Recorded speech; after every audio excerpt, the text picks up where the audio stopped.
My next guest needs no introduction. There is no one in MMA quite like Roxanne Modafferi, who's joining me here on the program ahead of her fight here on January 20th. Roxanne, how are you this afternoon? Fantastic. Had a good day of training so far. Excellent. Well, that's good to hear. Like I said, big fight coming up here. But this is your first time going to Fight Island. You must be pretty excited about that. You've done a lot of cool things in your career, but Fight Island is something new for you. Yeah, at first I wasn't really that excited about it because I do enjoy fighting in Vegas. It's actually like 15 minutes away from my home. Right. Exactly. A little bit more convenient. Yeah. Now I'm trying to get excited about it, and I'm just going to go and do what I do. Anywhere. Yes, and that's what's so cool about it is that, it's kind of a unique experience, like with the pandemic and everything going on. Have you talked to other fighters about what to expect, heading down there in terms of the logistics of the COVID testing and the travel time and all that? Well, actually, I hit up Lauren Murphy because we're kind of friends. So, she told me about the laundry and the quarantine and all that stuff. So it was pretty cool. Now, most important question in this interview, I did see on your Instagram that during the holidays, you and the Syndicate group, you guys got together and got to play on an arcade. I got to know, what arcade games did you get to play? It's actually my coach John Wood's personal arcade. Okay. He has, Mortal Kombat 2. Okay. He has, I think, Rampage, the one where the yes, gorilla and of course, one of the best. Yeah. Old school. I think he has, what's it called? I don't know if it's called Meteorite or something or other. It's a little asteroids or space invaders. I think. That. Yeah, exactly. I have. You can't see it here, but behind me, I have an arcade as well, like one of those mini arcades that has all the games. And that's what, like, I love old school arcade games. Like, I grew up in the generation of where, like, hey, you go to the go to the mall. There's an arcade there. You put in some quarters. You go and play. So I thought that was pretty cool. That's how I started on Mortal Kombat. It was Mortal Kombat 2. The arcade. Yes, that's awesome. Good stuff. Well, we could talk arcades all day, but we got to talk about this fight, obviously. Viviane Araujo, pretty impressive opponent. What do you know about her? How do you feel like you match up against her here? First of all, I'm super excited to be fighting somebody new. Mm-hmm. I've had so many rematches. This is kind of exciting. That's right. Yes. Yeah. It's a new person. Wow. Right. Yeah. So I think she's very fast. I think she's very skilled all around. I think it's going to be a tough fight. But bring it on. I'm excited for it. All around, it's going to be good.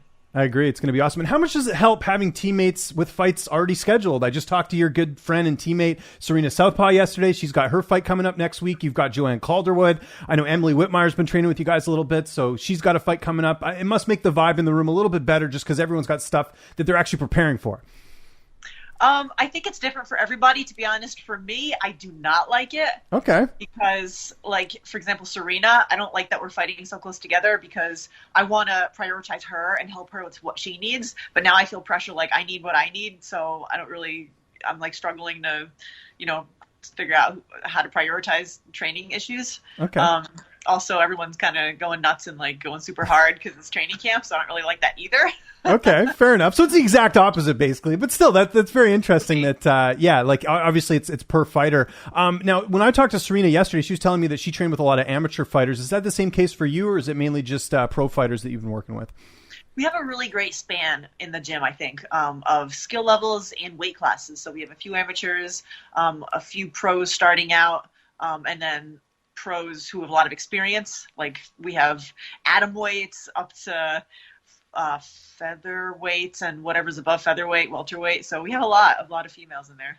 Yeah, no, that's great. How about, I was going to ask you, because I know you're good friends with him, the Monkey God, his big win, last, or in December, I should say. I know you guys are close. How cool was it to see him get that win and, really kind of, make his mark in the UFC? I think that was a very impressive victory. It was so cool. I've been fighting when he was still an amateur, we've been training partners for like 8 years.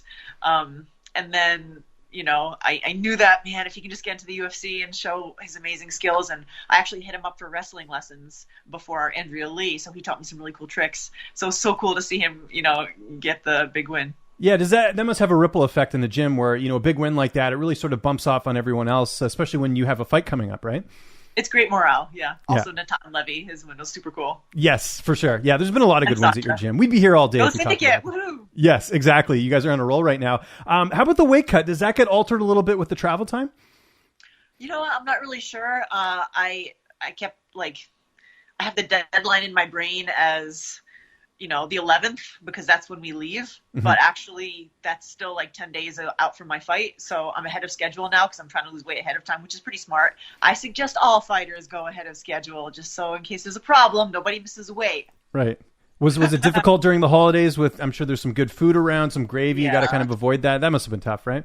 It's hard, but I'm used to it by now. You're a veteran, exactly. You've had so many fights. I'm sure there's been a lot of Christmases you haven't been able to eat, the turkey and gravy and all that, right? Well, no, I ate all that, because I dieted ahead of time. I knew this fight was see, there you coming go. up, There you I go. always try to stay, at around fight weight anyway, so I made sure I dieted a bunch before, lost a few pounds, then woohoo, it's turkey time. Who's going to be in your corner for this fight? John Wood, my head coach, John Wood, and also Guns, John Gunderson, an assistant coach at Syndicate. We've been doing a lot of wrestling, so it's going to be awesome. How's the fight playing out on January 20th? You feel like you're going to get your hand raised, otherwise why sign the contract? But how do you envision the fight playing out? Man, it seems like no matter what I envision, nothing ever happens according to plan. Whether it be Okay, fair positive or enough. negative. I think that we're going to throw a lot of strikes, and it'll probably go to the ground. I'm sure there will be mad scrambles, desperation, lots of elbows, and I'm going to win somehow. Obviously, you're known for being a big anime fan, and I feel like anime is kind of getting more popular. Israel Adesanya's embracing it. You're seeing a lot of the other fighters. As a newbie, as someone who's never seen anime before, I'm curious, what would you recommend they watch if it's a first-time person getting into anime? Is there a particular movie or TV show that you think people would get really into? My favorites are really long series. So if I didn't want to suggest a long series to someone, I might recommend a Ghibli movie. Like Princess Mononoke was my favorite standalone Ghibli movie. So maybe that one. Okay, excellent choice. Where do you feel like a win here puts you in the grand scheme of things? I think this would be 2 in a row for you, which I know, just kind of looking at your record, it's kind of been, win-loss, win-loss. I'm sure 2 in a row would be great. Do you feel like that kind of propels you up in the rankings in terms of where you're looking at in the grand scheme of things? Yes.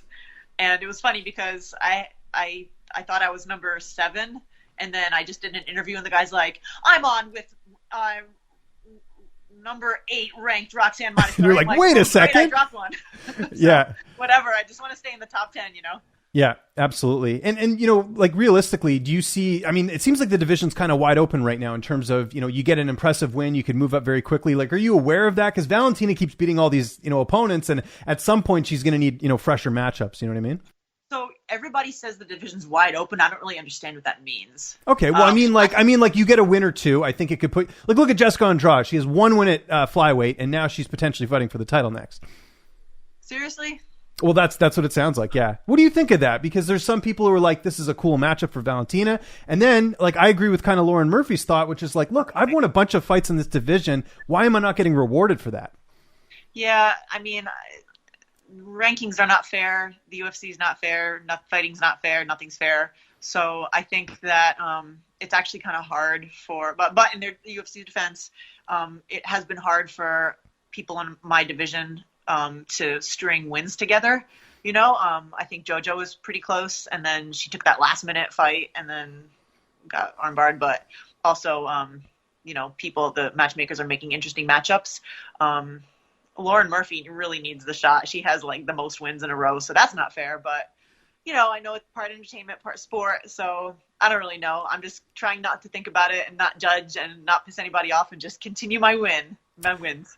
Now, you talked about it off the top, and this is sort of what you're known for. You are so positive. I think you could find the positive in anything, pretty much, I think, anything out there. Yep. Social media can be very negative sometimes. How do you deal with that? Because, for all of us, like anyone, I think no matter what, if you have a platform, if you're somewhat popular, you're going to get people hating on you. How do you deal with that? White knights. Do you know what that means? Yes, I do know what white knights are. I've seen some people comment on whatever, like my dress ups, and someone wrote like a clown face, like, oh, you're such a clown.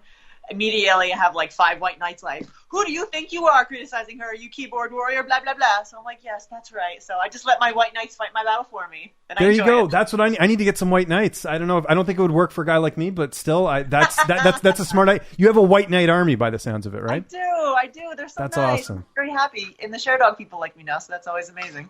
Good stuff. And you're Sherdog. I have some very awesome white knights on Sherdog now. Hey, there guys. you go. You got to assemble all the media. You need a white knight from every outlet, right? I think that makes Woo-hoo! sense. So there you go. That's awesome. Roxanne, thanks so much for the time. It was great catching up with you. Just remind people where they can get a hold of you on social media. And if you got any thank yous or shout outs or anything like that, I'll give you the last word. Yeah, check me out on Roxy Fighter on Twitter, on Instagram. Also, thanks to my team Syndicate, John Wood, Lorenzo Pavlica, Gunderson, Mike Pyle. You guys are awesome.